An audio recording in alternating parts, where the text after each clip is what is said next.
जय माता दी, राधे राधे। और आज हम बात करेंगे माँ शक्ति। बहुत सारे लोगों का ये कन्फ्यूज़न है कि अलग अलग पुराण में कहीं बताते हैं कि भगवान नारायण से सृष्टि का उद्गम है, कोई कहता है कि भगवान शिव से सृष्टि का उद्गम है, कोई कहता है माँ शक्ति से सृष्टि का उद्गम है। तो बहुत सारे लोग इसमें कन्फ्यूज़न में रहते हैं और कन्फ्यूज़ हो जाते हैं कि आखिर में सृष्टि का उद्गम किससे हुआ है। और मुझसे भी बहुत सारे लोगों ने ऐसे प्रश्न किए हैं कि कहीं पे तो बताते हैं कि भगवान शिव से, कहीं से नारायण से। तो ये सारे कन्फ्यूज़न आपके दूर करेंगे हम। आपको ध्यान से सुनना है। महाविष्णु भगवान परब्रह्म परमेश्वर हैं।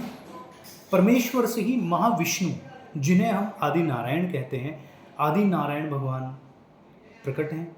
आदि नारायण हैं अनंत ब्रह्मांडों के स्वामी। अब हम एक ब्रह्मांड की बात करते हैं। एक ब्रह्मांड के नायक होते हैं त्रिदेव, ब्रह्मा विष्णु महेश।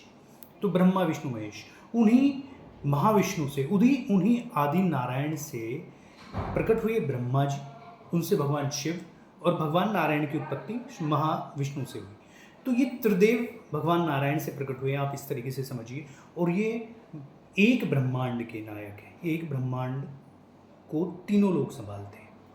इन्हीं में माँ शक्ति है। माँ शक्ति का आविर्भाव भी भगवान नारायण से हुआ है, जो तीनों देवों की अलग अलग स्वरूप में, जहाँ वो लक्ष्मी स्वरूप में नारायण जी के साथ हैं, वो सरस्वती स्वरूप में, श्री ब्रह्माणी स्वरूप में श्री ब्रह्मा जी के साथ हैं, और माँ शक्ति भगवती श्री पार्वती जी के रूप में, माँ सती के रूप में वो भगवान शिव के साथ है वो एक ही शक्ति। जिस प्रकार आदि नारायण भगवान एक हैं, उनसे तीन शक्ति प्रकट हुई है भगवान से, विष्णु, शिव, ब्रह्मा। उन्हीं से ब्रह्मा विष्णु महेश, ये तीनों भगवान के अंश होने से या भगवान होने से स्वयं भगवान हैं। जो शिव में शक्ति है वही आदि नारायण में शक्ति है। जो भगवान विष्णु में शक्ति है वही आदि नारायण की। आप इस तरीके से समझिए। यदि हम इस चीज़ में ये करेंगे कि ये तो भगवान आदि नारायण श्री महाविष्णु से प्रकट हैं और वो अनंत ब्रह्मांड के स्वामी हैं और ये एक ब्रह्मांड के स्वामी हैं, इनकी शक्ति डिफरेंट होगी, बिल्कुल नहीं। इसको इस तरीके से समझिए जैसे एक समंदर होता है, समंदर में का एक जल लोटा हमने उसमें से निकाल लिया। अब इसका टेस्ट किया जाए लैब में, तो लेबोरेटरी में टेस्ट से इसके पूरे के पूरे गुण वही आएंगे जो समंदर के हैं। ये समंदर है, लोटे में पूरा समंदर है। तो इसी प्रकार से विष्णु जो है पूर्ण शक्ति के साथ, यानी भगवान है वो, भगवान शिव वो पूर्ण भगवान है। ब्रह्मा जी, यहाँ ब्रह्मा जी के बारे में ये है कि ये नीचे से साधना करके ब्रह्मलोक तक प्राप्त हुए, महाविष्णु से प्रकट हुए। तो इनको, ब्रह्मा जी को हम कहते हैं भगवान की पूर्ण शक्ति इनमें दी हुई है, पर ये नीचे के लोक में जा सकते हैं। ये पूर्ण ब्रह्म परमात्मा के रूप में नहीं माने जाते, लेकिन पूर्ण ब्रह्म परमेश्वर का अंश होने से इनकी भी शक्ति पूर्ण है। सृष्टि निर्माण की सारी शक्तियाँ इन्होंने दी हुई है, पर इनको मोक्ष देने का अधिकार नहीं है जो भगवान शिव को और विष्णु जी को है। माँ शक्ति को अधिकार मिला हुआ है। तो अब बात करते हैं इन्हीं माँ शक्ति की। तो अलग अलग कन्फ्यूजन कैसे कि कहीं दिखाते हैं भगवान शिव से, तो अलग अलग बहुत सारे ब्रह्मांड हैं। वैसे तो पृथ्वी आपको पता होगा, एक ब्रह्मांड में अनंत पृथ्वी हैं, अनंत एक ब्रह्मांड में। तो ऐसे ही अनंत ब्रह्मांड है। अनंत ब्रह्मांडों के अनंत नायक हुई है, अनंत ब्रह्मा, अनंत विष्णु, अनंत शिव, अलग अलग अलग अलग अलग बहुत सारे वही शक्ति। तो किसी ब्रह्मांड में सृष्टि का निर्माण किसी के द्वारा हो रहा है, किसी ब्रह्मांड में सृष्टि का निर्माण शक्ति के द्वारा हो रहा है। तो यहाँ पर सारे ब्रह्मांडों अलग अलग तरीके से, एक कल्प में सृष्टि का निर्माण किसी तरीके से हुआ, दूसरे कल्प में सृष्टि फिर से उद्गम हो रही है किसी तरीके से। तो यहाँ पर ये भेद हो सकता है। हमारे पुराणों में कोई गलत कहीं पे नहीं लिखा है।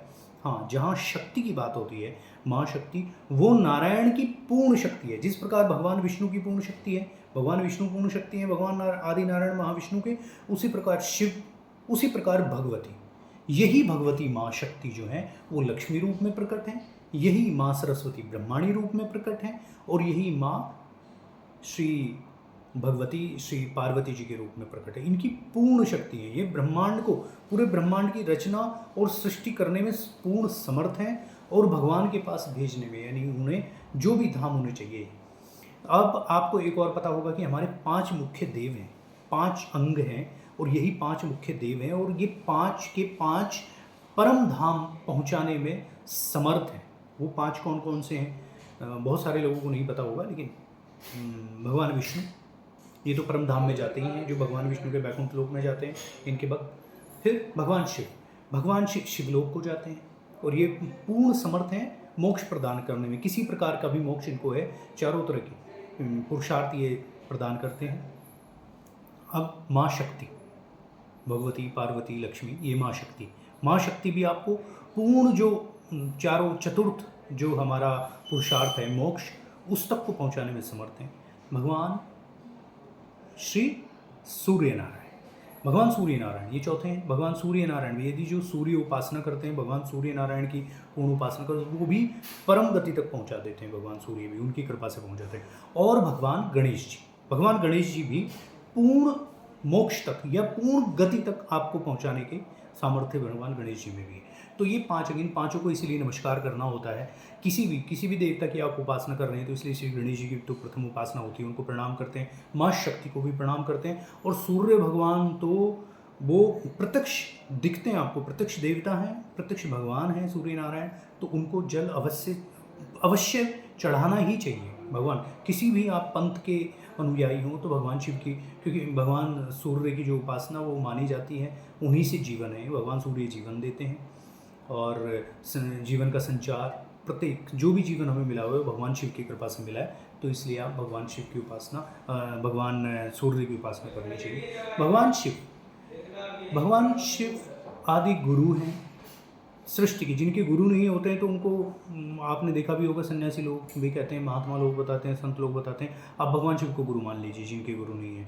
तो भगवान शिव की आप गुरु रूप में भी उपासना कर सकते हैं। और भगवान शिव आदि भगवान है। भगवान शिव को आप उनकी सामर्थ्य, आप ये कंपेयर बिल्कुल नहीं करना है कभी भी कि शिव बड़े हैं कि नारायण बड़े हैं। वही शिव है, वही नारायण है।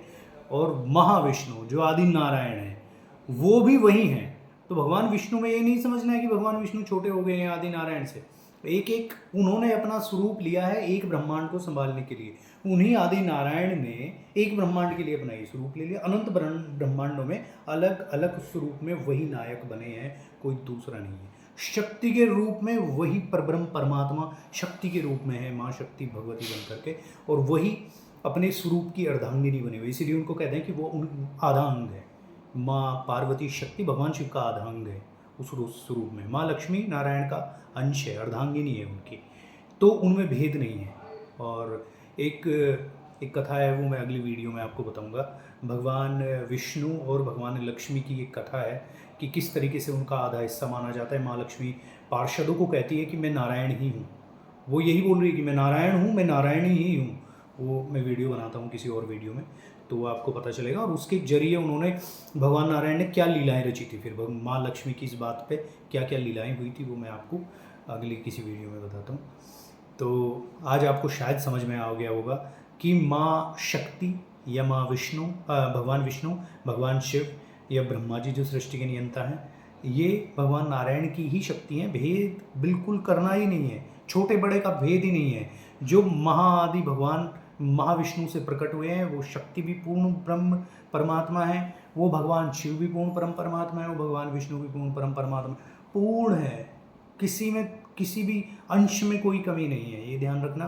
तो भगवान को भगवान ही मानना है। जो शिव के भक्त हैं वो भगवान शिव की पूर्ण रूप से आराधना करें, वही परम गति मिलेगी। शिवलोक जाना चाहते हैं, शिवलोक जो भी परम गति होगी, सबसे ऊपर की परम गति भगवान शिव दिलाने में सामर्थ्य है। जो भगवान नारायण के भक्त हैं पूर्ण रूपेण समर्पित होकर करें, कोई सोचे ही ना कि इनसे बड़ा कोई है। भगवान नारायण से बड़ा कोई नहीं है, भगवान शिव से बड़ा कोई नहीं है। माने आप, यदि आप शक्ति के उपासक हैं तो माने कि माँ शक्ति से बड़ा कोई नहीं है, क्योंकि वो भी उन्हीं की शक्ति है तो भगवान शिव की, है तो नारायण की ही शक्ति। और शक्ति और शक्तिमान एक ही होता है। यदि मुझसे मेरी शक्ति अलग कर दी जाए तो मेरे अंदर कुछ नहीं बचेगा। तो शक्ति और शक्तिमान एक ही है, इसीलिए कहते हैं नारायण और शक्ति एक ही है। जय माता दी, राधे राधे। फिर मिलते हैं, राधे राधे।